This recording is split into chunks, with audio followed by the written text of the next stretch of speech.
What is up, everyone? Welcome back to the channel. For those of you who don't know me, my name is Jordan and I'm a first year medical student in the state of New Jersey. It is Monday afternoon of my last week as an M1.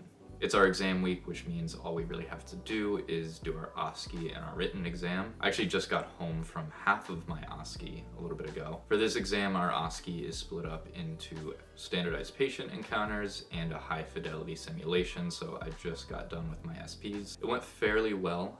It was only 2 encounters. The first one was a motivational interview with a patient who wanted to stop smoking and wanted to discuss the options of how we can help them quit. So that was just a lot of talking, trying to get their smoking history, if they've ever quit before, successfully or unsuccessfully, what they've done in the past if they tried to quit, their motivation for quitting now, and what support they think they need to be able to quit. And the second one was a more traditional encounter where there's a patient with a chief concern. They were coming in with shortness of breath, so we had to do a history, physical, and come up with an assessment and plan. The toughest part of that one, I think, was trying to write the note afterwards. We only had 20 minutes to write a full note, including a full history, physical exam, our top 3 diagnoses with justifications of why. We also had to interpret an EKG, which may or may not have changed our diagnoses. And then finally, we had to explain what our plan for the patient was moving forward. So none of those things are particularly difficult to do. It was really just the time constraint.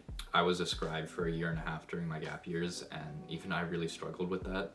So for the next few days, I'm just going to be studying for our written exam, which is Thursday. Lots of practice questions and going over my old notes, making sure I'm not missing anything. And then the second part of my oski is on Wednesday, so I will check in after that.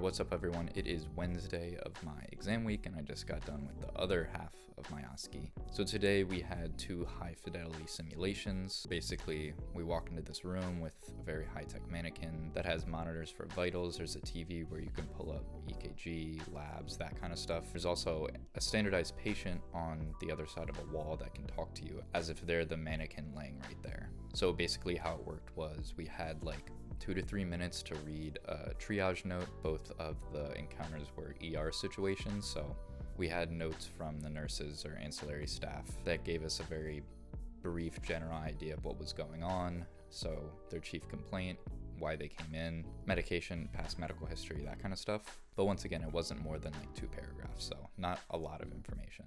So then we walk in, we only actually have 10 minutes for the encounter. So that was probably the toughest part, was just fitting everything into a very short amount of time. Another part of this was we had a professor in the room that was acting as a nurse, but also sort of testing us on stuff.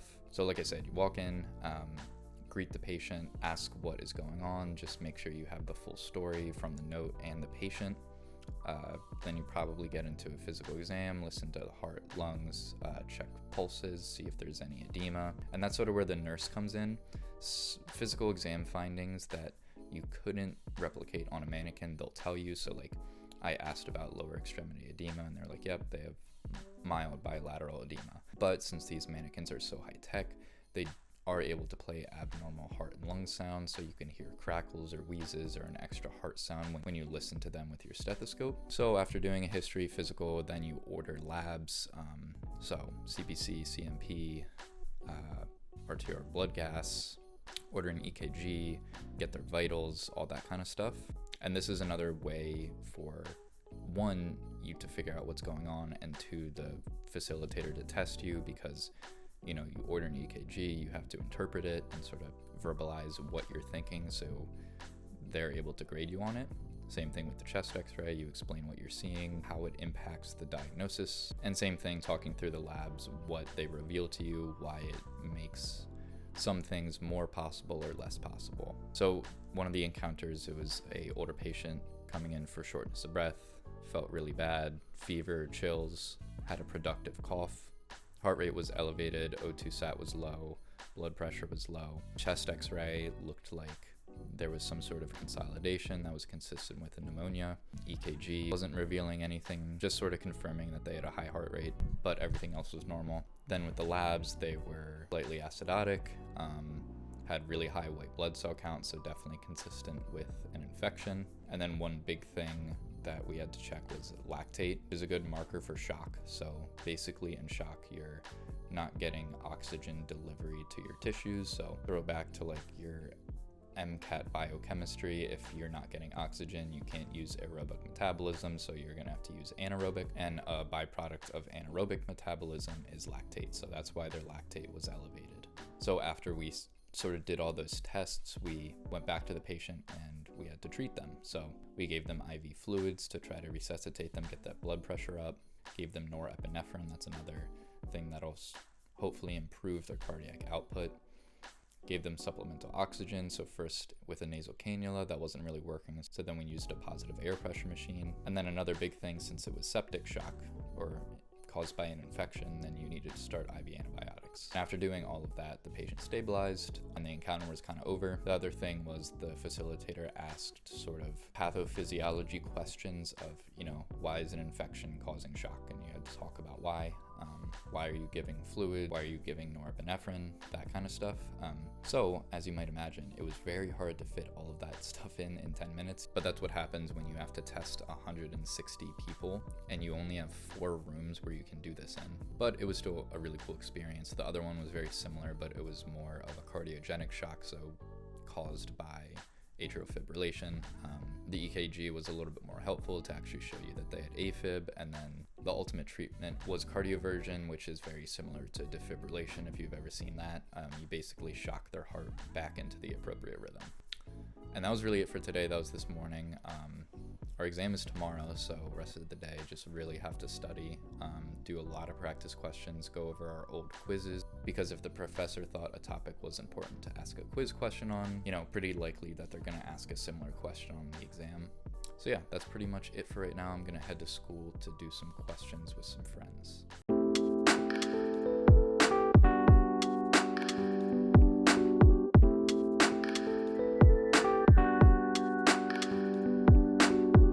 Alright everyone, I'm sitting here trying to edit this video and I just realized that I didn't record anything after the exam.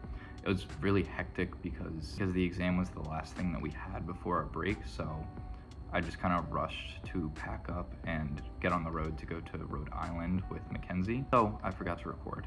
So Thursday morning, the exam started at 8 and was done around 12:30. So after that, I went home and ate something real fast and then went back to school for our exam review where we looked over the exam, sort of got an idea of how we did. Did fine, think I passed. We don't get like the official yes or no for a few weeks, but felt good about it. So after the exam, went and helped Mackenzie pack, and then we went to Rhode Island. Took a while. It was like over 4 hours because we had some car troubles. But we got in, and our family had homemade pizza waiting for us, which was so nice. Was much needed after that long drive. The next morning, Friday morning, we actually had to get up super early and take another exam. So we had a comprehensive basic science exam, which is essentially like a step 1 practice exam that is put on by the NBME who makes step 1. I think there's like 3 of them that we have to take in total, and it's something that every medical student takes. It's not like, it's not directly related to my school and it's not scored. So it's just something that we have to do. And my school chooses to do it after this course.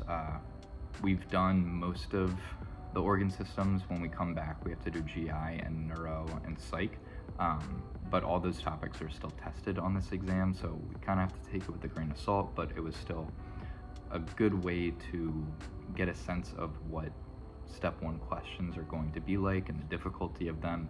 Who knows if it's exactly the difficulty of step 1, but until now, all of my exams have been in-house exams, so just made by professors instead of, old step 1 questions. So still a useful tool to see what kinds of things they're going to be asking on step 1. So like I said, I'm on vacation now. I'm about a week in. I'm not really recording anything on vacation. This is the only talking portion that I'm going to record all of vacation. I'm trying to enjoy things as much as possible. I'm still, you know, shooting B-roll, just stuff that I've been doing, just to probably make sort of a montage of the whole break when I come back. But I didn't want to be worried about filming a lot and scripting out stuff, so just decided to take these 2 weeks off. It is pretty crazy to say that we're M2s now. I mean, we finished our first year. We start back up in about a week and a half. It's pretty crazy to reflect on this past year and see all the stuff that we accomplished. I'll definitely cover that topic a lot better in a different video.